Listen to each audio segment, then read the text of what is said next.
Speaking. Welcome to our video on the speaking test. In this video, we'll guide you through what to expect during the speaking exam, which is designed to assess your ability to communicate in English fluently and confidently. We'll cover the three main parts of the test, give you tips on how to prepare effectively, and explain how to perform at your best on exam day. Whether you're taking the academic or general training test, this video will help you feel ready for the speaking section.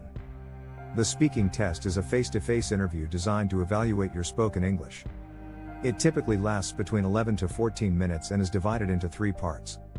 Each part assesses different aspects of your English speaking skills, such as fluency, coherence, vocabulary, grammar, and pronunciation.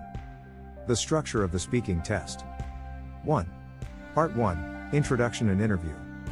In this part the examiner asks you general questions about yourself, such as your background, home, work, studies, and interests. This part is designed to make you feel comfortable and help you ease into the conversation. Example questions: where do you live? What do you do for work or study? Do you enjoy outdoor activities? To prepare for an interview, be natural and confident, avoid memorizing responses, and extend your responses. Avoid succinct or one-word responses, like "I enjoy reading," and use a diverse vocabulary. Avoid using simple phrases like "I'm really fond of it" or "I find it fascinating." Remember to remain composed, even if you make a mistake, as the purpose is to warm you up and encourage you to continue talking. 2. Part 2, Long Turn. You are given a topic card, also called a cue card, and have 1 minute to prepare a short speech based on the topic. You are expected to speak for 1 to 2 minutes on the topic without interruption. Afterward, the examiner may ask a few follow-up questions about your talk.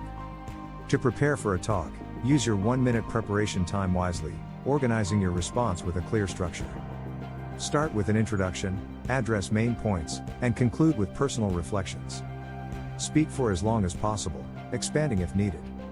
Use connectors like firstly, also, in addition to, however, finally, and on the other hand to structure your talk.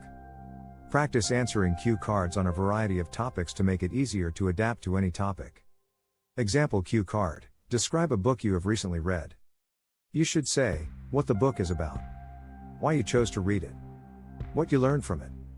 Explain why you would recommend or not recommend it to others. 3. Part 3, Discussion. The examiner asks more complex and abstract questions related to the topic from Part 2. This part tests your ability to express opinions, justify arguments, and discuss broader issues in more detail. This section focuses on developing abstract ideas, demonstrating critical thinking and complex arguments. It encourages using reasons, examples, and broader issues. Conditionals and hypotheticals can be used to demonstrate advanced language skills.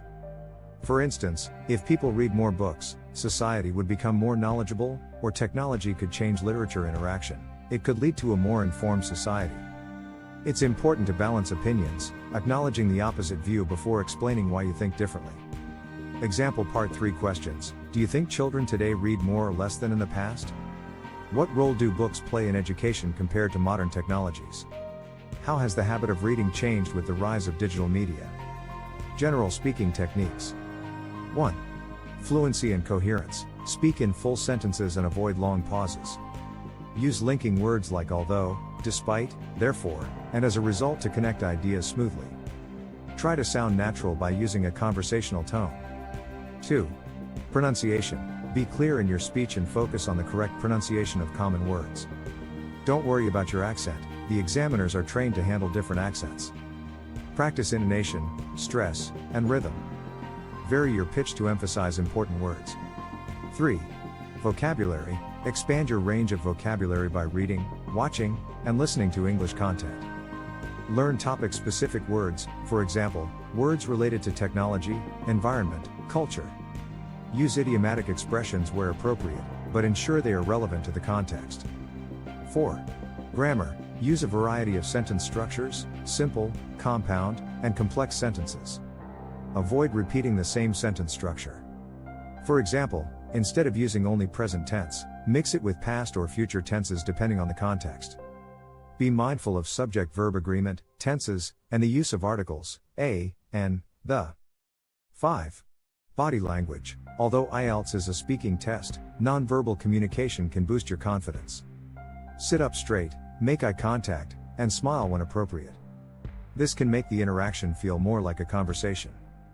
Practice techniques and examples. 1. Record yourself. Practice answering questions and record yourself. Play it back to identify areas where you can improve, such as pronunciation, fluency, or grammar. Time yourself for part 2 to ensure you are speaking for the full 1 to 2 minutes. 2. Practice with a partner. Engage in conversations with friends or tutors where they ask you questions in a structured format similar to the IELTS test. Practice answering follow-up questions in part 3 with deeper reasoning. 3. Sample practice for each part. Part 1, sample question: what kind of job would you like to have in the future? Sample answer: in the future, I'd like to work as a graphic designer because I enjoy being creative and working on different projects.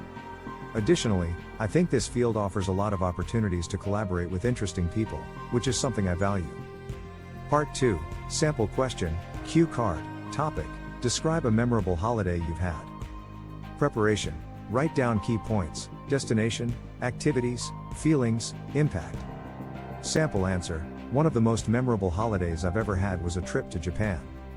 I visited Tokyo and Kyoto, which are two of the most famous cities in the country.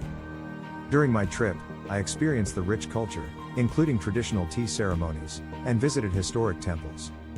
The food was also incredible. I tried sushi, ramen, and matcha-flavored treats. This holiday was special because it gave me a new appreciation for Japanese culture, and I've been inspired to visit more places in Asia ever since. Part 3, sample question: how do you think tourism affects local communities? Sample answer: tourism can have both positive and negative effects on local communities. On the one hand, it provides economic benefits by creating jobs and bringing in revenue. On the other hand, too much tourism can lead to environmental damage and overcrowding, which can disrupt the daily lives of locals. In my opinion, sustainable tourism practices are crucial to ensuring that tourism benefits both visitors and the community. By following these strategies and practicing regularly, you'll become more comfortable and confident in your speaking abilities, ensuring a better performance on the speaking section of the test.